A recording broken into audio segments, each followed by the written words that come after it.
গাজায় চলমান ইসরায়েলি আগ্রাসনের বিরুদ্ধে দৃঢ় অবস্থান নিয়েছে স্পেনের অন্যতম বৃহৎ স্টিল উৎপাদনকারী প্রতিষ্ঠান সিডেনর। প্রতিষ্ঠানটি সিডেনর ইসরায়েলের সঙ্গে সব ধরনের বাণিজ্যিক সম্পর্ক ছিন্ন করার ঘোষণা দিয়েছে। গাজায় ইসরায়েলি সামরিক হামলা এবং মানবাধিকার লঙ্ঘনের প্রেক্ষিতে প্রতিষ্ঠানটি এই সিদ্ধান্ত নেয়। তুরস্কের সংবাদ সংস্থা আনাদুলুর বরাতে জানা গেছে, মঙ্গলবার সিডেনর আনুষ্ঠানিকভাবে জানায় যে তারা আর ইসরায়েলকে কোনো পণ্য রপ্তানি করবে না। উত্তর স্পেনের বশক প্রদেশে অবস্থিত সিডেনর জানিয়েছে তাদের এই সিদ্ধান্তের আর্থিক প্রভাব খুবই সীমিত, কারণ ইসরায়েলে তাদের মোট বিক্রির মাত্র 0.5%-এরও কম। তবে নৈতিক অবস্থান থেকে তারা এই পদক্ষেপ নিয়েছে।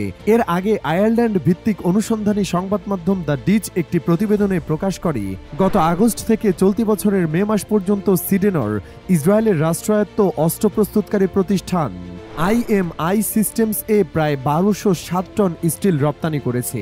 প্রতিবেদনটি প্রকাশের পরে স্পেনে জনমতের চাপ ব্যাপকভাবে বৃদ্ধি পায়। একাধিক স্থানীয় গণমাধ্যম জানিয়েছে সেই চাপের মুখে প্রতিষ্ঠানটি তাদের অবস্থার পর্যালোচনা করে এবং অবশেষে ইসরায়েলের সঙ্গে সব ধরনের বাণিজ্যিক সম্পর্ক বন্ধের ঘোষণা দেয়। স্পেনের ভোক্তা বিষয়ক মন্ত্রী পাবলো বুস্তিন-দুই ব্লু স্কাইতে দেওয়া এক পোস্টে বলেন, সিডেনর জনমতের চাপেই সিদ্ধান্ত নিতে বাধ্য হয়েছে। এদিকে স্পেন সরকার আগে থেকে দেশটির সব কোম্পানিকে আহ্বান জানিয়েছিল ইসরায়েলের দখলদারিত্ব, বর্ণবৈষম্য ও ফিলিস্তিনিদের বিরুদ্ধে সহিংসতার সঙ্গে সংশ্লিষ্ট কোনো প্রতিষ্ঠানের সঙ্গে সম্পর্ক না রাখার জন্য। সরকার দাবি করেছে গাজায় চলমান হামলার কারণে তারা ইসরায়েলের সঙ্গে অস্ত্র বাণিজ্য স্থগিত করেছে, যদিও কিছু সংবাদ মাধ্যম জানিয়েছে এখনও কিছু অস্ত্র চুক্তি কার্যকর রয়েছে। ইউরোপের দেশগুলোর মধ্যে ইসরায়েলের আগ্রাসনের বিরুদ্ধে সবচেয়ে স্পষ্ট ও কঠোর অবস্থান নিয়েছে স্পেন। এখন পর্যন্ত গাজায় ইসরায়েলি হামলায় 56,600-এর বেশি ফিলিস্তিনি নিহত হয়েছেন এবং লক্ষাধিক মানুষ অনাহারের ঝুঁকিতে রয়েছেন।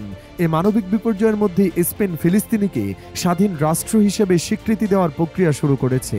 স্পেনের প্রধানমন্ত্রী পেদ্রো সানচেজ এই পরিস্থিতি নিয়ে ইউরোপীয় ইউনিয়নকে তীব্র সমালোচনা করেছেন। তিনি বলেন, ইউ কার্যকর কোনো পদক্ষেপ নিতে ব্যর্থ হয়েছে এবং ইসরায়েলের সঙ্গে বাণিজ্য চুক্তি বজায় রেখে দ্বৈত নীতি অনুসরণ করছে।